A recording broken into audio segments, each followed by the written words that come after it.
On Thai PBS World Tonight, Bangkok billboard offering foreign passports for sale spark uproar. A list of products and services excluded from the digital wallet scheme are revealed. And Thai durian exports to China are facing stiffer competition.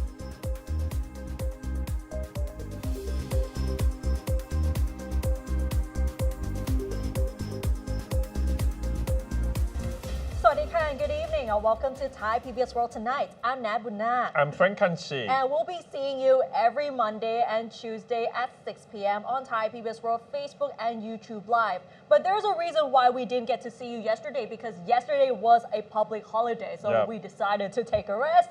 But regardless, we still have a lot of stories to talk about today. So many important stories today, actually.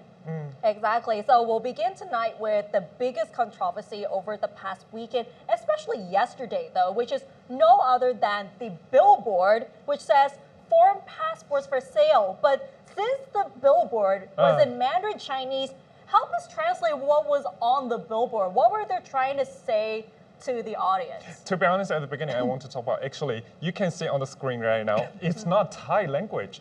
It's Mandarin Chinese, so actually it targets at Mandarin speaker. So on that, you can see on top of that, actually, it's rapidly purchase passport. What kind of passport you can purchase there? Down there, you can see Indonesia, Vanuatu, Cambodia, Turkey. So actually, you see the number there, 30K, 70K, 100K, and 150K. Actually, that's not Thai baht.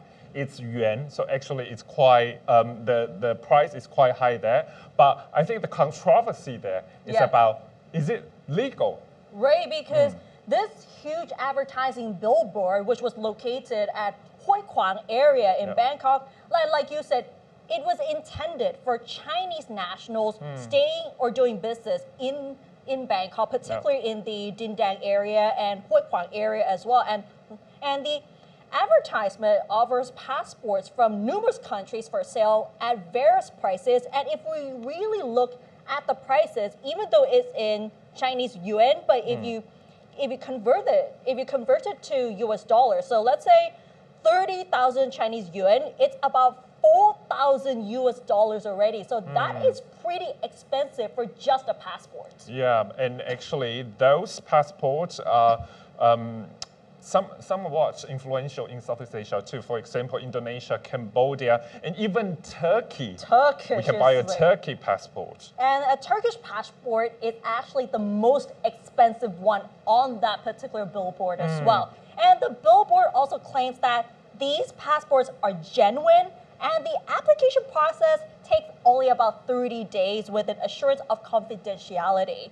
But regardless, the billboard has already been taken down yesterday. And because of this controversy, the Move Forward Party MP, Viro Lakhanadison, expressed serious concern over the billboard. And he even warned that if the message about foreign passports for sale is actually true, Thailand may become a hub for transnational criminal elements seeking foreign passports. He also said that several criminal Chinese elements are taking advantage of lax immigration restrictions, and with the collusion of corrupt officials are attempting to seek refuge and operate gray businesses here in Thailand. And from the police side, the police general has ordered a probe into the billboard. Who's behind it and whether it violates the law? Meanwhile, Interior Minister Anutin Chanvirakul told reporters today that the advertisement containing the message foreign passports for sale is illegal. He also said that the probe will be expanded to find out whether this has any relation to great businesses led by foreigners in Thailand. Today, immigration police have questioned a Chinese woman who was hired by a company in Hong Kong to install the advertisement on the billboard.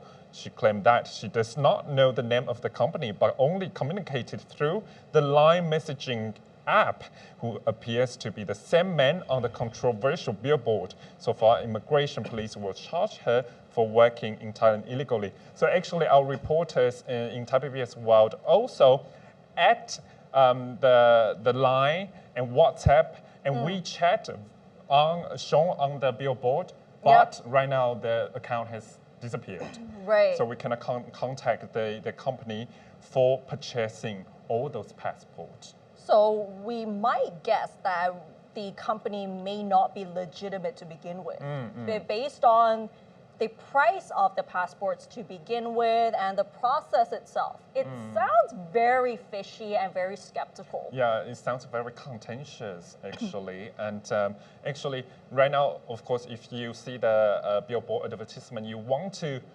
purchase, you have intention to purchase that, it's not possible right now because the company has disappeared. We cannot contact the person for the further steps. But please be careful when you see this kind of advertisement. You have to consider it more and more before you make actions. And most of the time, if we're going to get a new passport, we would normally contact the embassy straight away. Or the authority. Yeah, the authorities. Any sort of authority, any sort of agency that is legitimate, not like this.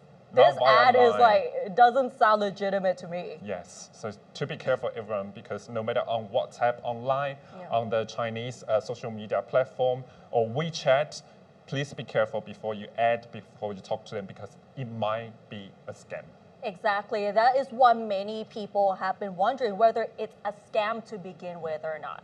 And now let's move on to another issue. We've been talking about how the government has been trying to re-criminalize the use of cannabis and hemp by putting them back on the narcotics list. But it seems like the government has kind of backtracked the decision right now because there has been some sort of talks to compromise as well. So the government has decided to drop the plan to re-criminalize cannabis and hemp while opting for controlled use of the two substances following intervention by Prime Minister Srettha Thavisin. Interior Minister Anutin Chanvirakul, who's also the leader of the Phumjai Thai Party, who initiated the plan to decriminalize cannabis a few years ago, has been at odds with Public Health Minister Somsak Thepsutin of the Pheu Thai Party over how to treat cannabis and hemp. Somsak is in favor of recriminalizing the two substances after they were removed from the Category 5 drug list after the first reading of the bill initiated by the Phumjai Thai Party to decriminalize cannabis and hemp. And the bill was pending in Parliament and eventually dropped automatically after the expire of the term of the House. The Phumjai Thai Party had vowed to vote against the bill to recriminalize cannabis and hemp as proposed by the Public Health Ministry. Meanwhile, Anutin has opted for controlled use of the two substances instead due to stiff resistance from the other coalition parties and the public. But if we look on the other side of it, Public Health Minister Somsak Thepsutin said that the three cannabis-related bills are still pending in the House, while the fourth one initiated by the Public Health Ministry is being considered by the Council of State. He insisted that the Public Health Ministry's bill only permits the use of cannabis for medical and health purposes and not for recreational purposes. He also added that the Narcotics Control Board is yet to approve the ministerial edict to include cannabis and hemp in the list of Category 5 drugs, because we have to explain a bit further though, because if we remember a few years ago, the use of cannabis and hemp has been relaxed. So there has been wide use of the recreational use of cannabis. So since then, we have seen a lot of shops and stores selling cannabis-related products because there's no control to begin with. And there has been a lot of stories where youngsters have been able to access cannabis and have been smoking outside of school. And many of the authorities were worried to begin with because nothing is controlled, because initially it's supposed to be used for medical purposes only. But as what you said, actually, there's a limit.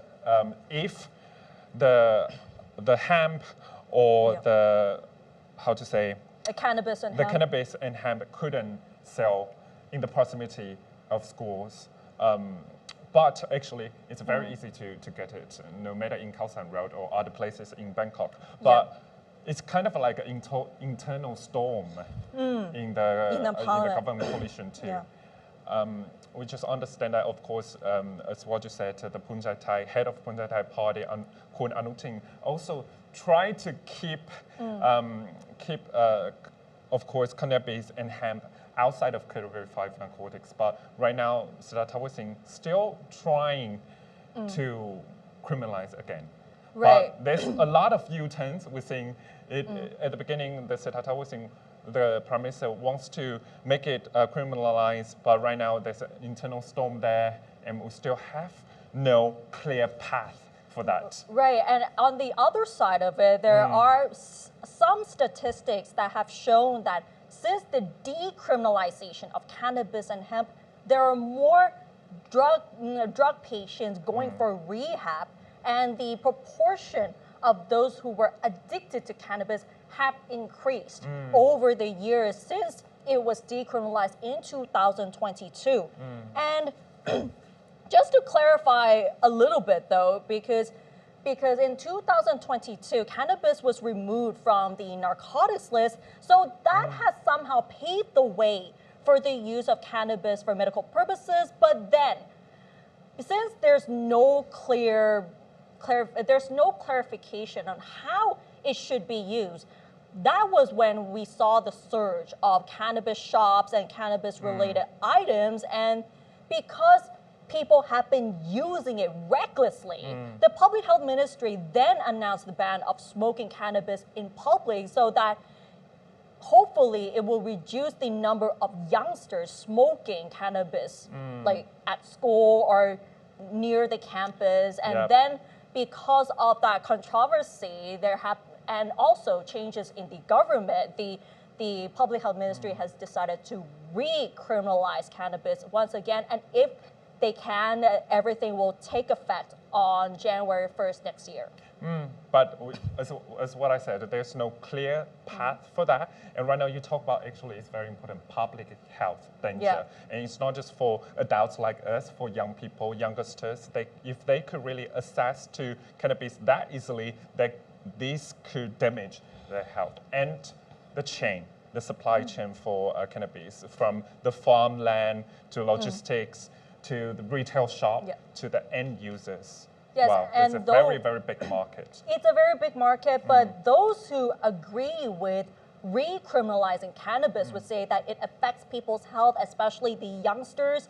But those who disagree, they would say that this would affect their businesses. Many people would say that. So health or business then? This is what the public sector, they have to choose for that. Exactly. Right.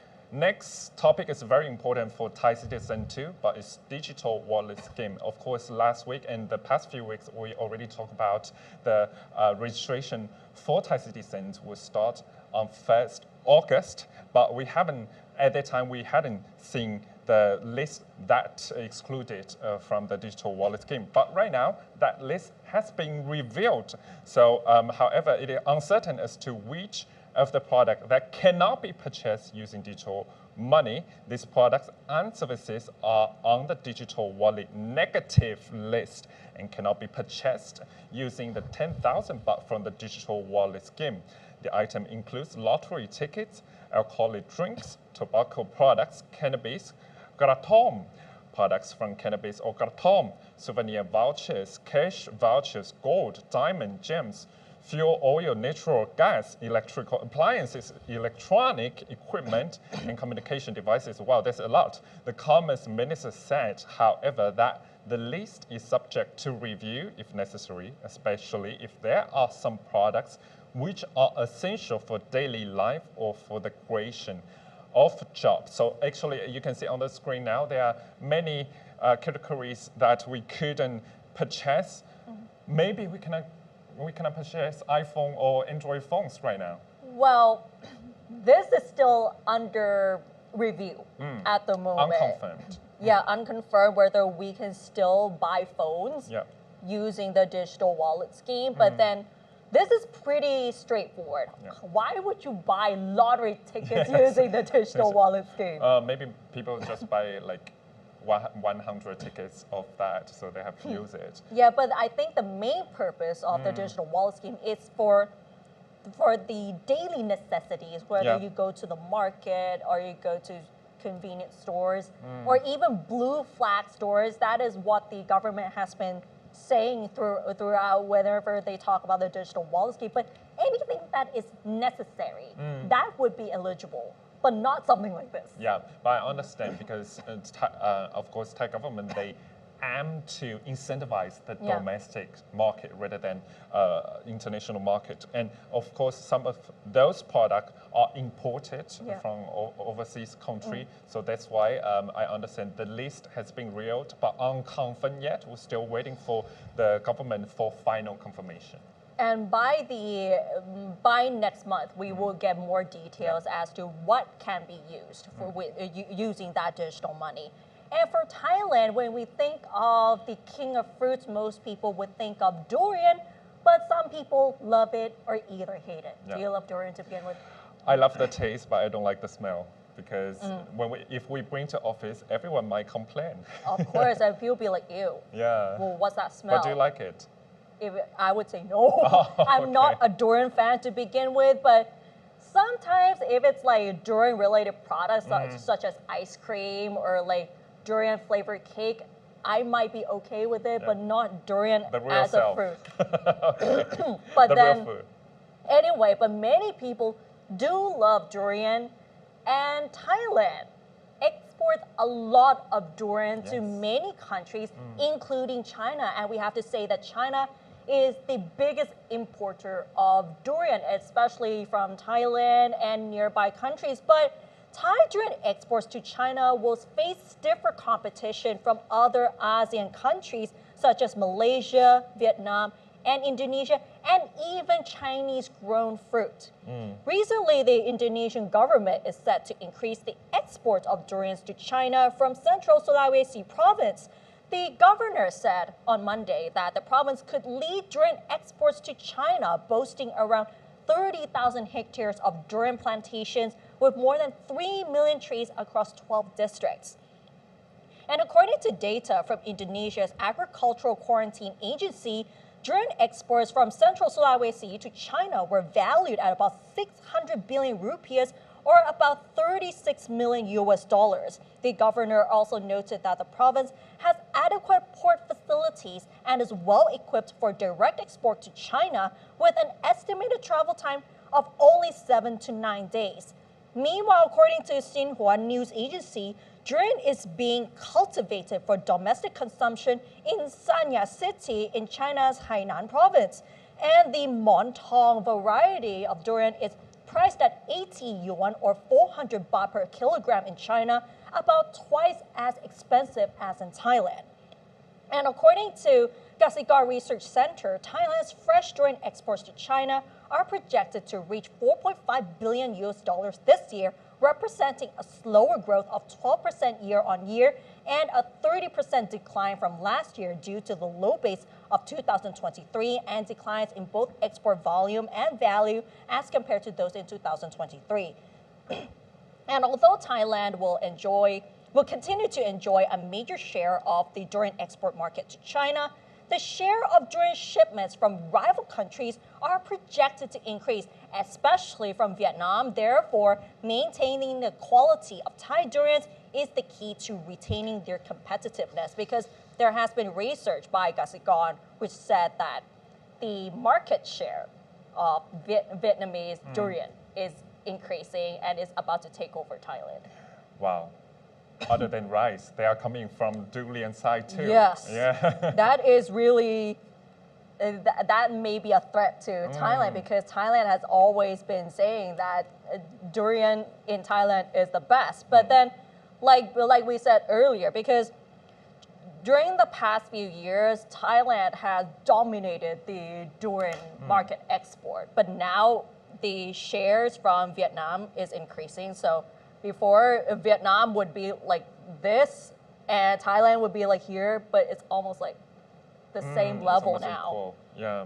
But then apart from Vietnam and Indonesia, Malaysia can be considered another huge competitor, because Malaysia is now allowed to export durian to China after they have signed trade deals between the two countries last month. So Thailand is in a difficult position right now because they have to increase its own competitiveness. It's about the quality. It's about the competitiveness, not just only, you see, actually, in this period, we see Thailand is facing competition in Southeast Asia. We talk about rice quality, right now, durian quality, and another time we talk about foreign direct investment. So actually, ASEAN country, no matter it's Malaysia, Vietnam, or Indonesia, they are trying to build up their competitiveness in different sectors. And Thailand, our country should be more competitive right now. And to bring more alarm bells to Thailand in terms of durian exports, Vietnam aims to export $3.5 billion worth of durian this year after it managed to surpass Thailand to become the top durian exporter to China this year. And to give more details, Vietnam exports fresh durian to 22 countries and territories, and also frozen durian to 23 countries. And you can see that Vietnam has been pushing so hard to export durian to China, and even Indonesia targets $8 billion in durian exports as well. So Thailand really needs to step up if they want to retain the top position, or actually reclaim the top position as well. Yeah, because this year, as what you said, maybe Vietnam will surpass Thailand in this area, and very hard to keep it. I think the government, of course, has to use so many initiatives, so many incentives to keep this crown, but difficult because Vietnam is progressing really fast. And there are some aspects that gives them a competitive edge as well, because Vietnam has a border right next to China, so it's a lot easier to export their goods, including durian, and they also have the harvest period of durian, which is much longer compared to other countries. But even though Vietnam seems to be surpassing Thailand, but there are still positive sides as to why Thailand should retain the top positions, because the flavor of durian is much favored by Chinese customers, and there are also like a wide variety of durians to choose from. From the perspective of Chinese customers, they might say that, and the quality of it is also one reason why Chinese people do like Thai durian. But then you can see how competitive it is between like Thai durian, Vietnamese durian, and even Indonesian and Malaysian as well. This is the benefits that Thailand has. I think it's geographical location, because of course Vietnam and Indonesia are not in Thailand's position. So we still can produce the variety of durian taste there, but Thailand's government has to keep it up. Right, next topic, of course, we talk about China a lot. China or the United States. Of course, a Washington research-based agency released a survey about you prefer China or you prefer US in middle income country or high income country. Political analysts, however, told Thai PBS that the young generation in Thailand will have different thoughts about China's influence, because in this research, 80% of Thai respondents prefer China as in a positive influence in the world. So fostering national security with the United States and regional power is key for Thailand to counterbalancing China's approach in Thailand. Let's have a look of this scoop. Joe Biden. Which country would you say contributes most to peace and stability in the world, China or the United States? Washington-based research agency Pew Research Center recently released a survey conducted in 35 countries. While 18 high-income countries expressed unfavorable views toward China, 17 middle-income countries favor the Eastern economic powerhouse, and Thailand held the most favorable views of China, with 80% of respondents having a positive opinion about the country. But please similarly, A political analyst and professor at Chulalongkorn University, Ajahn Thitinan Phongsuthirath, said, however, that the younger generation will have different thoughts about China's influence. If you ask people in the streets and on the ground, and you ask young people, if you take a straightforward survey of young people's sentiments toward China, I'm not sure if it would be that favorable. Yeah, I think younger people, I mean, you can measure this, for example, by the election results. We have a political party in Thailand that is associated with young base, young voices, young demographics, and that would be the Future Forward Party, now the Move Forward Party. They are not as favorable toward China because they see China as supportive of autocratic rule in Thailand, military coup in Thailand. So young people, I think, would have a different, perhaps, view towards China. While young people might see China unfavorably as regards its contribution to world peace, the country has increased its influence in Thailand through its media presence.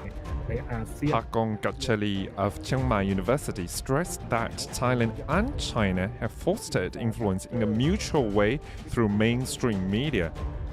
เราจะเห็นเลยว่าปัจจุบันนี้อิทธิพลของสื่อหลักของจีนนะครับผมเข้ามาอยู่ในเมืองไทยมากขึ้นมีทั้งในส่วนของตัวรายงานข่าวกับเมืองจีนนะครับในภาษาไทยแล้วก็รวมถึงนะครับเล่าเรื่องเมืองไทยในภาษาจีนทำให้มีการแลกเปลี่ยนตรงนี้นะครับทำให้ทั้งสองประชาชนของทั้งสองประเทศเนี่ยได้รับรู้เรื่องราวซึ่งกันและกันซึ่งอย่างที่ได้ย้ำไปครับว่ามันก็มีทั้งแง่บวกและแง่ลบแต่มันก็เป็นสิ่งที่ปฏิเสธไม่ได้ใช่ไหมครับว่าในปัจจุบันนี้เราก็ได้รับข่าวสารเรื่องจีนเนี่ยทุกวันเลยรวมถึงคนจีนเองก็รับข่าวสารเกี่ยวกับไทยอยู่ตลอดเวลาด้วยเช่นกันนะครับเนี่ยแหละครับก็คืออิทธิพลของนะครับสื่อหรือว่ามีเดียBecause Chinese content about Thailand and the other way around in mainstream and social media spreads rapidly, Pakon say that the Chinese government uses this approach to facilitate people-to-people connections.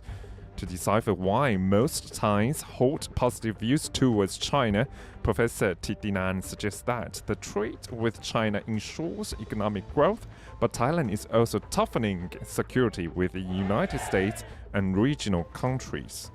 So the pattern has been on security, regional security maintenance, they still look to the US as a counterbalance. On economic growth, prosperity, they look to China as a locomotive for a way forward for the economy, economic growth and prosperity. And that's the pattern. Now for Thailand, I think that the view towards China is nuanced. If you ask strategic or academics, analysts like myself and so on, there would be this pattern: growth, prosperity, China, regional security, stability, U.S. in combination, not binary, not black and white. It's never black and white. Now, if you ask, I think public sector people, especially government people, they would have a very favorable view of China, especially from the last government. Thailand had a military coup in 2014. It was consequential for Thailand's position, posture, and view towards China. It became closer to China.